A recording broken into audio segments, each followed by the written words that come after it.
New Hampshire in New England. Cool temperatures in this northern state mean it's known more for snow than lightning.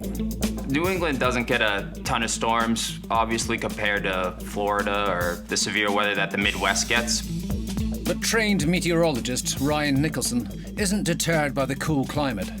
He's chased storms since his college days with his buddy, Brian Parsons. What do I enjoy about severe weather? Mostly the excitement that is involved in chasing severe weather. In New Hampshire. March 15th, 2020. A large thunderstorm plows off the Rocky Mountains, en route to Ryan and Brian. By the time they hit the Northeast or New England, they lose steam a bit, but this one was still really powerful. It had a lot of instability and a lot of wind shear to work with, so it produced a lot of severe weather. The pair set off for rural New Hampshire in search of one thing in particular. The conditions were very good for tornadic development. We were hoping that when we went out to chase that we would see a tornado. The Storm Prediction Center issues risks, like a marginal, a slight. This one was called an enhanced risk. It's flying low. Ryan and Brian intercept the storm in a field outside the city of Keene. Look at all the rain right there. Is that hail, you think, possibly right there? Hail core right there? See it? Look how dark it is. It was a good angle to get the storm as it was coming over. We probably could see about 5 miles out. So if you can see that good of a distance, you'll be able to see the storm as it comes in. Now you can see the shelf cloud kind of. You see the definition of it. Yeah. Kind of see the top of it. Yeah, exactly. We could see, a sizable shelf cloud come over the mountains, so we knew we were in a good spot. This towering cloud is the front of a violent thunderstorm. We could tell that there was a lot more energy in the storm than the average storm around here, so we knew it was going to be a bad one. Oh, yeah. Here we go. It was definitely a severe thunderstorm with damaging wind behind it. There we go. Tornado warning. Right here? Yeah. There was a tornado warning just south of us. We gotta go. You wanna do that? So we thought about moving south a bit. Let's go. But the storm is advancing fast, giving the men very little time to relocate. Should I go I don't think this is a terrible spot either. Right, well, if we go directly south from here, right? We're trying to chase and get in front of a storm that's traveling from west to east at 60 miles an hour while we're trying to travel from north to south. We can't go as fast as we could on the highway. Do you want to take the highway? You have to just make a decision. You just have to make a decision. So just go maybe a couple miles, just look for another spot. We moved maybe a half a mile down the road and realized we wouldn't have been able to make it anywhere else because the storms are moving too fast. Look how dark it is. Get down here. Ryan and Brian pull into an open car park, out of the way of potential falling trees.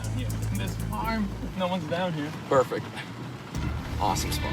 When we pulled into the Homestead parking lot, it just really got very, very windy, probably 60 mile an hour winds to 70 mile an hour winds. We were sitting there for probably about 2 minutes, and then you could see the shelf cloud come over, and you just knew immediately. You could literally see the wind coming in the rain. Yeah. For the best shot, Brian wants to film from outside the car. Well, we'll see. I'm nervous that lightning's gonna strike right here. Inside my vehicle, I have tinted windows, and then windshield wipers are constantly going. To be outside of the vehicles, you kind of get a better idea of what's going on. Here we go. I was filming kind of to the back of my car so you could see all the trees starting to get blown over, and I was hoping to film those trees getting blown over. Expect some of these trees to go down real quick. And just had this feeling like I should probably get back in the car. I know that sounds weird, but I really just had this feeling like, I don't know, I don't think it's a good idea for me to be standing outside. Oh my God. I got back in and I rolled the window down and I started filming, and Look at this. Look at that. Oh boy. Look at that. Once Brian is back in the car, the storm continues to intensify. The trees were getting whipped around like crazy. The flag near us was just sticking straight out. You could see on the greenhouses, the tarps over them were just rippling, and the rain was completely sideways for several minutes. Are you watching this? We knew it was going to be a really powerful storm, and quite honestly, I think we both underestimated it a bit. And 2 seconds later, Mother Nature chimed in. It didn't look really abnormal in terms of frequency of lightning strikes, but it only takes one, I guess.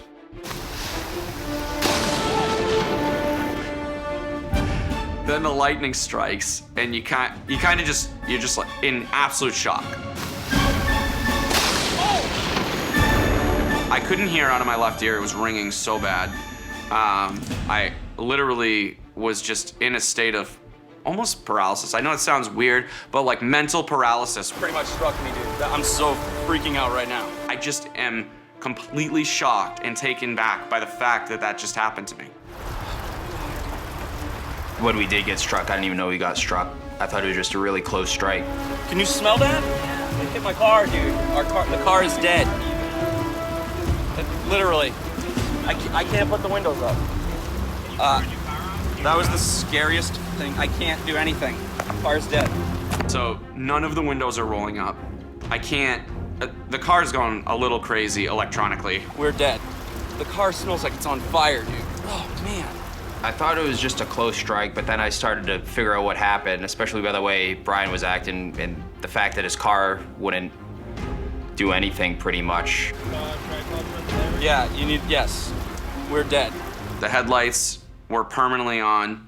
The right blinker on the mirror was permanently on, and the brake lights were permanently on. I had no control. Can you turn your car on? Can you drive? Scariest thing. I can't do anything. The winds were already howling, however fast they were going, so we were just, at that point, trying to make it to the end of the storm, being all right. Let's lock the windows up. I can't close the windows. No, I know. I'm just saying though, like, that's what's worrying me. I couldn't roll the windows up. And thinking about it happening again, because most people don't realize this, but lightning actually does strike in the same spot twice more often than you would think. So that was my next fear, is, am I about to get struck by lightning again? Get in the back. I'm freaking out. Good thing my hand wasn't out the window. Knowing we were stranded there, I think was the scariest part. And nothing else. Just in case anything stronger happened, anything more powerful, or a tornado did occur, we'd pretty much be sitting ducks there. Luckily for Ryan and Brian, the forecast tornado is a no-show. And 10 minutes later, the storm subsides, leaving the pair trapped in a crippled truck.